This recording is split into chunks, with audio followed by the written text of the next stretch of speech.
Pagpatintero kay kamatayan ang isang driver sa Antipolo. Hinold up siya, sinubukang barilin pero pumalya. Kaya itinulak siya sa bangin. Pero nabuhay pa rin. Nasa frontline ng balitang yan, si Ian Suyo. Nakagapos pa ng masking tape ang kamay ng ride-hailing app driver na ito nang matagpuan ng ilang residente sa barangay Inarawan sa Antipolo, Rizal. Hinold up daw siya ng 3 lalaking huli niyang isinakay bilang mga pasahero.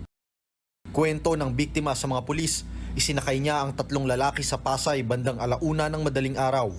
Pero sa pagsundo pa lang, medyo kinutuban na ang driver dahil hindi sa eksaktong pick-up location siya pinapupunta.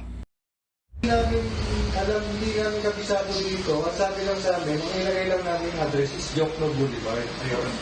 Pagsakay ng 3, nagpahatid daw sila sa Maynila.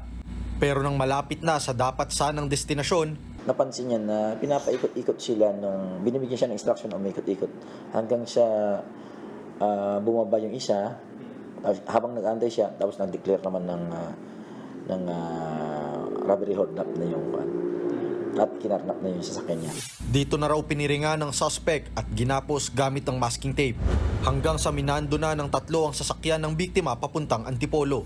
Mag-aalas 6 ng umaga nang ibaba mula sa sasakyan ng mga suspect ang biktima. Saka dinala dito sa bahaging ito ng sitio Inuman. Ang plano sana, barilin ang biktima. Yun nga lang, hindi kumagat ang baril, kaya't itinulak na lamang nila ang biktima dito sa may bangin na ito na may lalim na 30 talampakan. Ayon sa isang residente, gumapang ang biktima palapit sa mga bahay para humingi ng tulong.